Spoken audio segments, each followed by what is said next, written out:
Para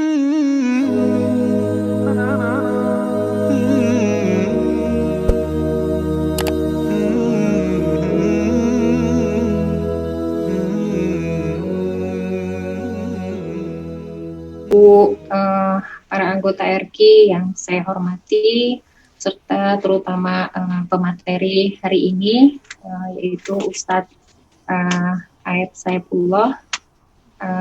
Saya Anelia sebagai MC pada hari ini, dan atas nama pengurus RK, saya mengucapkan terima kasih atas kehadirannya pada acara kajian bulanan RQ yang diselenggarakan setiap bulannya. Acara kajian bulanan ini kita rencanakan berlangsung setiap bulan pada akhir bulan di setiap hari Minggu di akhir bulan, dengan tujuan supaya kita bisa lebih sama-sama terus belajar, kemudian kita juga bisa bersilaturahmi dan berdiskusi secara ringan, dan kita bisa mendapatkan ilmu yang mungkin belum kita ketahui dan bisa kita tanyakan langsung di acara ini. Semoga Allah meridhoi kegiatan kita dan kita mendapatkan ilmu yang bermanfaat. Amin ya rabbal alamin. Ibu dan Bapak yang terhormat, susunan kegiatan acara hari ini adalah pembukaan yang tadi saya sudah sampaikan, kemudian nanti akan ada pembacaan ayat suci Al-Quran yang akan dibacakan oleh Ibu Wita, kemudian penyampaian materi, tanya jawab, doa, dan penutup. Sebelum kita mulai kajian ini, mungkin kita akan membacakan sedikit, saya akan membacakan sedikit, kayaknya bukan sedikit, ini banyak ya Pak Ustadz, profil dari pemateri kita, Pak Ustadz Aep Saipullah. Pak Ustadz Aep Saipullah ini lahir di Ciamis. Mungkin tahunnya nggak usah disebutin ya Pak Ustadz. Mungkin Pak Ustadz suaranya masih di mute Pak Ustadz. Bulannya aja. Bulannya kali ya, boleh ya. Dia lahir biar kasih hadiah. Oh iya. Ada yang mau ngasih doa. Kalau doa kita tiap hari ya. Lahir di Ciamis pada tanggal 15 April. Kemudian pendidikan terakhir program magister di Fakultas Syariah jurusan Ushul Fiqih Universitas Al-Azhar Kairo, Mesir. Statusnya sudah menikah.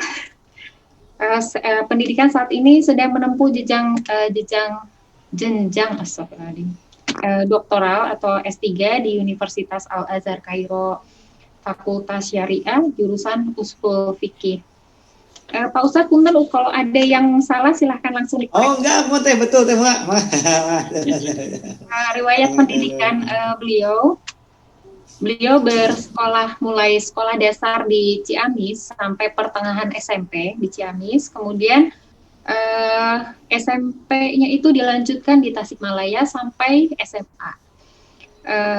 Kemudian beliau mengambil S1 di UIN, Syarif Hidayatullah Jakarta, mengambil Fakultas Syariah. Kemudian S2 di Universitas Kairo, Al-Azhar Kairo, jurusan Ushul Fiqih. Kemudian pendidikan calon mufti yang diselenggarakan oleh Lembaga Fatwa Mesir. Kemudian S3 pada Universitas Al-Azhar Kairo juga, jurusan Ushul Fiqih sampai saat ini. Pendidikan non formal beliau itu sangat banyak juga ya, selain nyantri di madrasah, kemudian menjadi mahasiswa di Al-Ma'had. Aduh, maaf Pak Ustadz, ini agak-agak berat nih bahasanya untuk saya. Al-Ma'had Al-Alisi At-Tasyawuf, atau Sekolah Tinggi Ilmu Tasyawuf dari Al-Ashirah Al-Muhammadiyah di Kairo. Kemudian mengikuti pelatihan calon mufti juga di Kairo dan bertalaqih ke syekh-syekh yang ada di Mesir. Pengalaman ceramah beliau, pernah memberikan ceramah Ramadan, kemudian khutbah Idul Fitri dan imam sholat tarawih serta Idul Fitri untuk masyarakat Indonesia di Athena Yunani.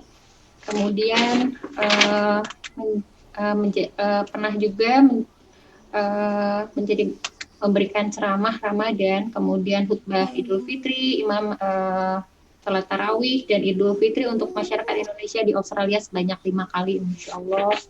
Ini juga masih belum selesai nih. Kemudian juga menjadi ceramah Ramadan, khutbah Idul Fitri dan imam sholat tarawih serta Idul Fitri untuk masyarakat Indonesia di Jenewa, Swiss sebanyak 3 kali, Insya Allah. Kemudian memberikan ceramah, kajian selama bulan Ramadan dan khutbah Idul Fitri secara online karena ada corona ya Pak Ustadz ya, pada tahun 2020 ini di Masjid Baitul Ma'mur, Melbourne, Australia. Dan juga di Masjid Al-Hijrah, Sydney, Australia, juga mengisi kajian Ramadan di KBRI Korea Utara. Jadi kayaknya berpencar-pencar ya Pak Ustadz ya. Korea Utara, kemudian di Jepang, di Indonesia, di Jenewa, Swiss, kemudian di Amerika, dan khutbah Idul Fitrinya di endingnya, khutbah Idul Fitrinya di Paris, Prancis. Masya Allah, seluruh dunia dikelilingin Pak Ustadz. Untuk terakhir mungkin ini karya yang sudah diterbitkan dalam bentuk oleh beliau adalah ada Setan Pun Hafal ayat Al-Quran. Jadi mungkin kalau ada yang mau pertanyaan-pertanyaan di sini silahkan nanti pada sesi tanya jawab. Kemudian buku kedua adalah Setan Pun Hafal ayat kursi. Yang ketiga Tamasya ke Alam Kubur. Kemudian yang keempat Dialog Iblis dengan para Nabi. Yang kelima Mengintip Alam Gaib. Rahasia malaikat, jin, dan setan menurut Al-Quran dan Sunnah. Yang keenam adalah Setan Pun Hafal ayat kursi. Ya, demikianlah biografi dari bersama kita hari ini. Kita sebelum kita mulai, mari kita baca basmalah bersama-sama. Bismillahirrahmanirrahim. Dan pembacaan ayat suci Al-Quran oleh Ibu Wita. Surat yang akan dibaca hari ini adalah surat ke-41. Mungkin kalau ada yang sedang bisa baca atau yang bisa pegang Al-Quran adalah surat ke-41 Fusilat ayat 33 ayat 31 sampai 33.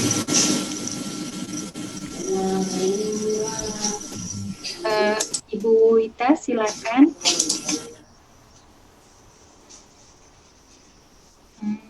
Oh, misalnya, alhamdulillah ada Ibu Wita. Silakan.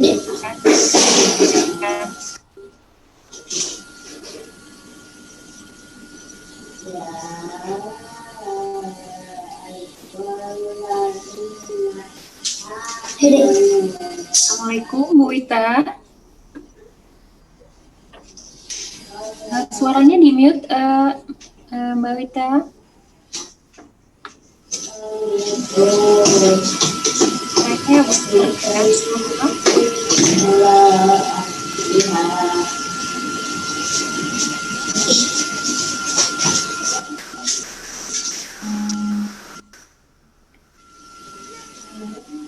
bisa tunggu sebentar. Halo, Assalamualaikum Mbak Wita.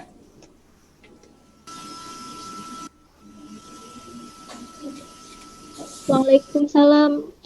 Iya, mendengar sih Mas, Mbak Wita. Iya, sinyalnya lagi jelek. Mohon maaf ya Mbak. Mungkin kalau nggak susah untuk pakai video nggak apa-apa, voice aja. Bentar, ya bentar ini. Oh, alhamdulillah. Salam kenal Mbak Wita, saya juga baru ketemu ini. Ya, salam kenal. Mas. Insya Allah ini akan yang dibacakan adalah surat ke-41 ya Mbak Wita, surat Fusilat ayat 31 ya. Serta terjemahannya silakan. Mas.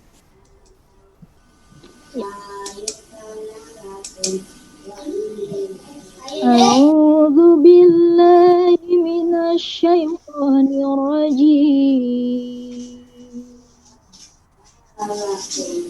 Bismillahirrahmanirrahim.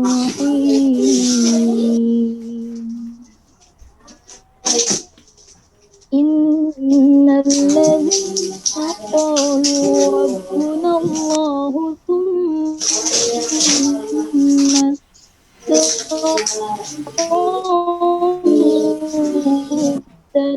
تتنزل عليك تتنزل عليهم الملائكة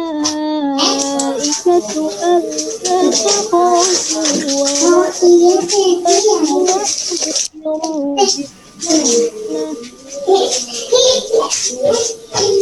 وأبشروا بالجنة التي كنتم توعدون نحن أولياؤكم في الحياة الدنيا وفي الآخرة ولكم فيها ما تشتهي أنفسكم ولكم فيها ما تدعون نزلا من غفور رحيم ومن أحسن قولا ممن دعا إلى الله وعمل صالحا وقال إنني من المسلمين.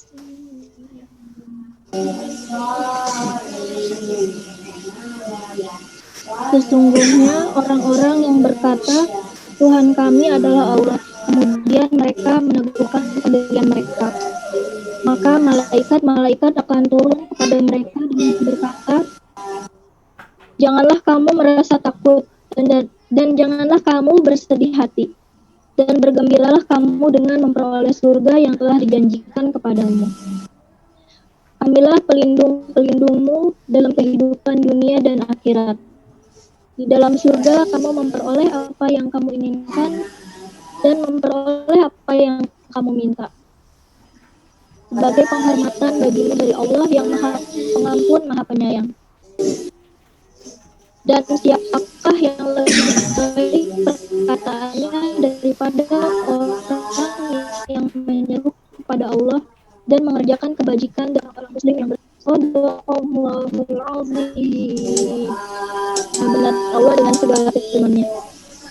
Terima kasih Mbak Wika untuk membacakannya. Mohon maaf mungkin tadi saya ada kesalahan. Jadi dimulai dari ayat 30 ya Mbak Wika ya, bukan 31.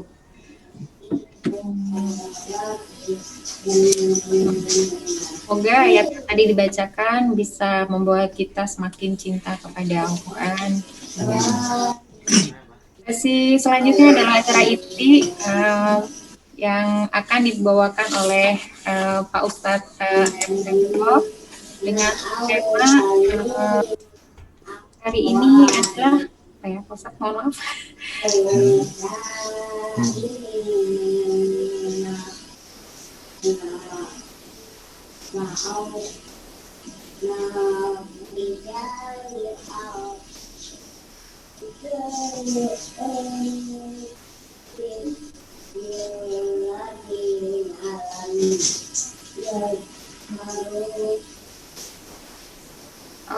Temanya mohon maaf, kiat menggapai istiqomah dalam beribadah. Terus Pak Ustadz? Mohon betul sekali. Mohon Tana betul. Mohon. Banyak kekacauan. Ya silakan untuk waktu dan tempat saya persilakan untuk Pak Ustadz. Waktunya sekitar 30 menit Pak Ustadz, mungkin nanti. Maka insyaallah. Kasih konengasi Mas. Terima kasih sami-sami Tana mohon.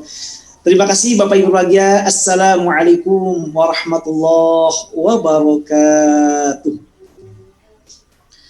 Alhamdulillahirabbil alamin wa bihi nasta'inu ala umurid dunya waddin. Wassalatu wassalamu ala habibina wa nabiyyina wa syafi'ina wa sayyidina wa maulana Muhammadin wa ala alihi wa sahbihi wa man tabi'ahu bi ihsanin ila yaumiddin. Subhanaka la ilma lana illa ma 'allamtana innaka antal alimul hakim. Yang berbahagia dan sama-sama kita hormati seluruh keluarga besar, pengurus, yaitu kajian Raudhatul Quran yang berada di Jepang dan sekitarnya. Tidak lupa untuk seluruh anggota kajian yang sangat mulia yang insya Allah senantiasa dirahmati dan disayangi oleh Allah Subhanahu wa taala, yaitu Bapak Ibu jamaah Raudhatul Quran dimanapun berada. Juga tidak lupa untuk moderator sekaligus pembawa acara kita dalam kesempatan kali ini, yaitu Ibu Dr. Anne. Mudah-mudahan Allah senantiasa berikan kesehatan kepada beliau dan kepada kita semuanya, serta hadirin hadirat yang dirahmati oleh Allah Subhanahu wa taala, para asatidz di Raudhatul Quran. Mudah-mudahan juga Allah senantiasa memberikan kesehatan, kelancaran dan kemudahan juga dari Allah Subhanahu wa taala untuk semua asatidzah dan juga untuk kita semuanya. Amin Allahumma amin.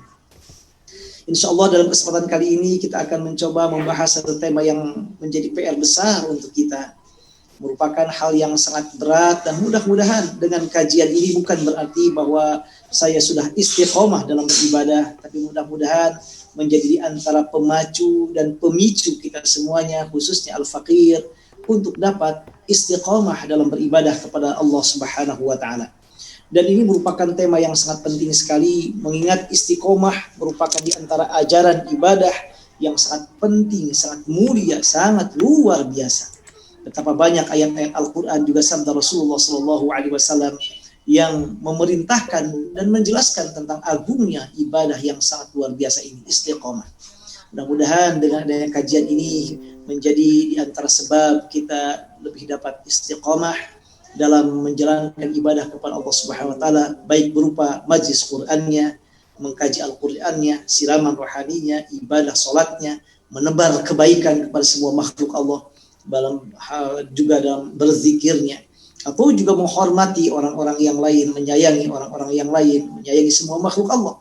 Karena itu merupakan ibadah-ibadah yang sangat mulia yang diperlukan di dalamnya adalah keistiqomahan kita dalam menjalankannya.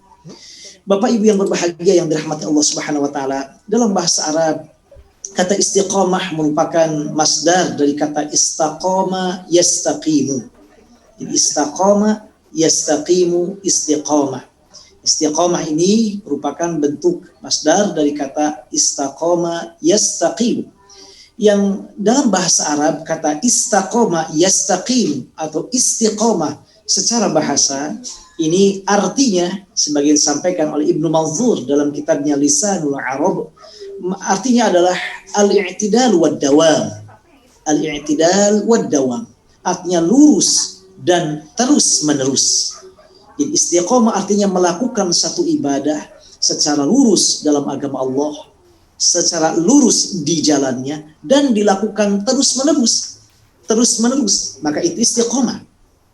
Maka orang yang istiqomah dalam mengaji Al-Quran misalnya, dia membacanya setiap hari meskipun tidak banyak, namun dia terus menerus membacanya dan tidak berhenti kecuali ketika ada uzur syar'i atau ada hal-hal yang lain yang tidak bisa membacanya, misalnya karena sakit atau karena hal-hal yang lainnya. Namun dalam keadaan sehat dan lancar, atau bahkan mungkin dalam keadaan sakit-sakit biasa yang mana masih bisa dan sempat, maka tetap dia membacanya. Nah, itu adalah istiqomah. Orang yang istiqomah dalam melakukan, misalnya berusaha sholat pada awal waktu, dia selalu melakukannya pada awal waktu untuk mengambil dan mendapatkan kemuliaan sholat di awal waktu.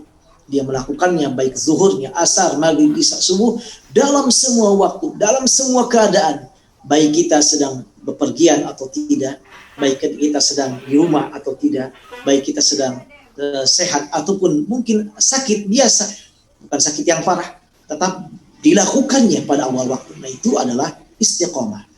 Orang yang selalu istiqomah dalam misalnya menebar kebaikan, menghormati sesama, menyayangi semua makhluk Allah, dia terus melakukannya kapanpun dan dimanapun juga berada. Baik ketika di Indonesia, dia tetap sayang kepada semua makhluk Allah, baik yang muslim atau non muslim. Baik tetap dia sayang kepada semua makhluk Allah, baik dia manusia ataupun hewan, dia sayang. Baik di Indonesia, baik ketika di Jepang, baik ketika setelah menikah, baik ketika sebelum menikah, baik ketika sebelum punya putra atau setelah punya putra, baik dalam semua waktu dan keadaan dia tetap melakukannya. Ini adalah istiqomah. Karena itu istiqomah secara bahasa sekali lagi adalah Al-i'tidal wad dawam, melakukan sesuatu secara lurus dalam agama Allah, dalam sesuatu yang diridhoinya dan secara terus-menerus. Ibnu Rajab Al-Hambali dalam kitabnya Jami'ul Ulum wal Hikam, beliau mendefinisikan istiqomah adalah menempuh jalan Allah Subhanahu wa taala dengan lurus, tidak belok ke kanan dan ke kiri, dilakukan mencakup semua hal yang Allah tetapkan dengan jalan terus-menerus. Jadi sekali lagi, makna secara istilah sesuai dengan makna secara lughawi, secara bahasa. Artinya melakukan ibadah yang diridhoi Allah Subhanahu wa taala, baik lahir ataupun hati kita, baik ibadah yang mencakup ibadah hati kita seperti ikhlas, riya, tidak sombong, atau yang bersifat lahir kita dengan ibadah sholat misalnya, atau menolong orang-orang yang memerlukan, dilakukan secara terus-menerus. Nah, ini adalah istiqomah. Makanya tentu ini adalah kata yang mudah diucapkan tapi berat. Karena bagaimanapun juga namanya manusia, godaan setan tentu lebih besar atau lebih banyak. Maka terkadang ibadah yang kita lakukan, terkadang misalnya mengkaji atau membaca Al-Quran yang kita lakukan, susah sekali untuk dapat dilakukan secara terus-menerus dan dawam, secara istiqomah. Namun insya Allah mudah-mudahan Allah mengkaruniakan kepada kita keistiqomahan dalam beribadah kepada Allah Subhanahu wa taala, dalam semua hal ibadah kepada Allah Subhanahu wa taala, termasuk dalam menjauhi semua larangannya, sampai kita menghadap Allah Subhanahu wa taala. Baik, kita lihat sekarang dalam Al-Qur'an pun dalam sunnah Rasulullah SAW tentang pentingnya kedudukan istiqomah dalam agama kita.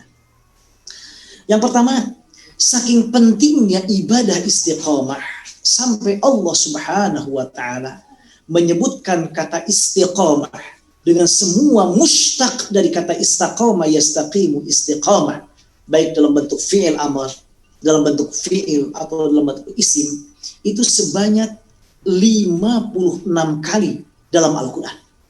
Jadi ada 56 kali Allah menyebutkan kata istiqamah dengan semua bentuknya dalam Al-Quran.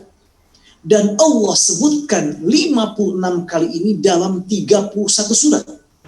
Dalam 31 surat. Ini tentu jumlah yang sangat banyak. Dan tidak semata-mata Allah menyebutkan istiqamah dalam jumlah yang sangat banyak ini, kecuali menunjukkan agungnya, mulianya, dan besarnya pahala bagi orang yang selalu istiqamah dalam beribadah kepada Allah. 56 kali dalam 31 surat. Bahkan kata para ulama kemudian dirinci lagi dari 56 kali tersebut Allah menyebutkannya 38 kali.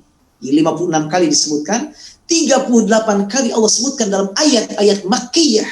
Artinya ayat-ayat yang diturunkan di Mekah atau ayat-ayat yang diturunkan sebelum Nabi Muhammad hijrah ke Madinah. Dan 18 kali Allah menyebutkan dalam ayat-ayat Madaniyah, yaitu ayat-ayat yang Allah turunkan setelah Nabi Muhammad hijrah ke Madinah.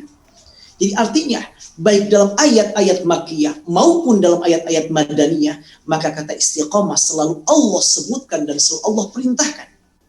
Dan tidak semata-mata Allah menunjukkan demikian, kecuali menunjukkan bahwa istiqamah sangat penting dalam semua waktu dan keadaan, baik ketika Islam saat itu sudah jaya, yaitu sudah sampai di Madinah, atau ketika belum itu masih dalam tahap berdakwah, yaitu ketika di Mekah.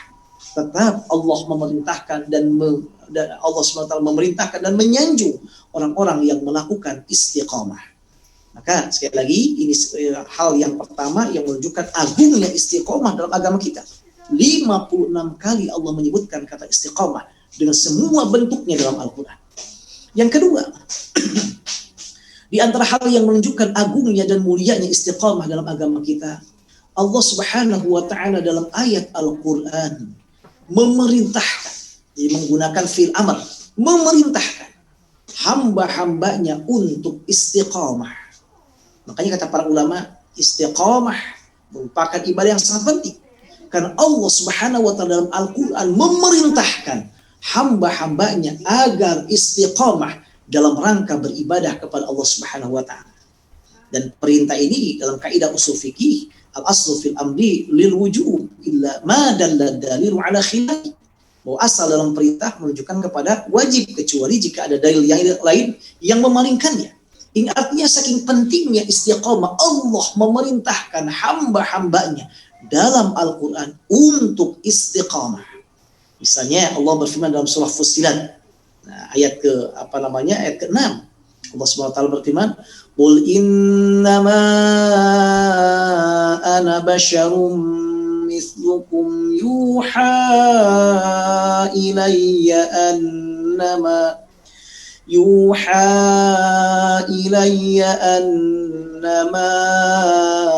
ilahukum ilahu wahid.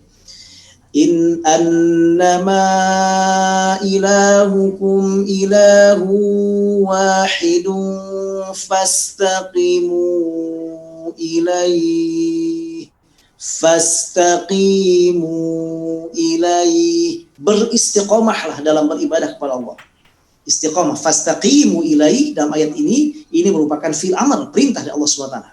Bahkan kalau kita lihat dalam ayat-ayat Al-Quran, Allah tidak hanya memerintahkan hamba-hambanya untuk beristiqamah dalam beribadah kepada Allah dalam 1 atau 2 ayat. Tapi Allah menyebutkan dalam Al-Quran sampai 5 ayat. Jadi ada 5 ayat dalam Al-Quran Allah memerintahkan hamba-hambanya untuk istiqamah. Dan tidak semata-mata Allah memerintahkan dalam 5 ayat agar istiqamah, kecuali menunjukkan agungnya dan mulianya istiqamah dalam agama kita.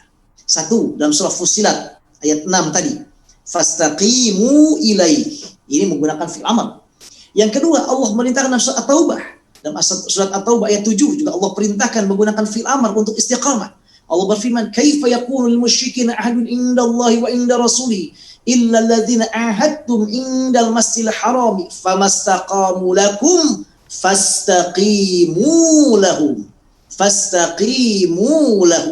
innallaha yuhibbul muttaqin fastaqimu lahum." Ini juga adalah istiqamah, perintah istiqamah. Yang ketiga, Allah juga berfirman dalam surah Hud ayat ke-112, Allah perintahkan istiqamah. Allah berfirman, "Fastaqim kama umirta wa man taba ma'aka wa la tatghaw innahu bima ta'maluna basir." Fastaqim, berlaku istiqamah. Kemudian yang berikutnya Allah juga berfirman dalam surah yang lain, dalam surah Asy-Syura. Dalam surah Asy-Syura ayat ke-15 Allah memerintahkan menggunakan fi'il amr. "Falidzalika fad'u wastaqim kama umirta wastaqim." Ini perintah juga fi'il amr. Kemudian yang terakhir, yang kelima, Allah berfirman dalam surah Yunus ayat 89. Allah perintahkan istiqamah dengan menggunakan fi'il amr. Qala qad ujibat da'watukuma fastaqima. Ini juga menggunakan fi'il amr, fastaqima, istiqamahlah kalian berdua wahai Nabi Musa dan Nabiullah Harun alaihissalam. Ya, artinya bahwa 5 ayat dalam Al-Quran Allah memerintahkan istiqamah kepada hamba-hambanya, kecuali menunjukkan agungnya dan mulianya ibadah istiqamah ini.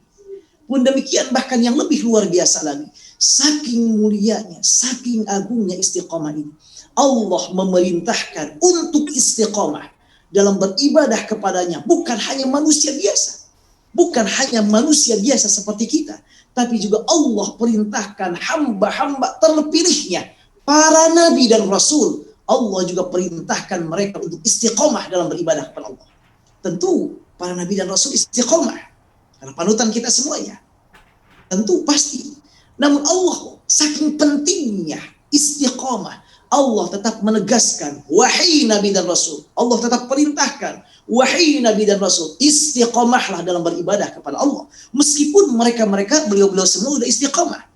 Karena untuk mengajarkan kepada kita selaku umat Rasulullah SAW, selaku hamba-hamba Allah Subhanahu wa taala, akan agungnya, mulianya istiqamah, sampai hamba-hamba mulia, hamba-hamba pilihan dan terpilih pun Allah perintahkan untuk istiqamah.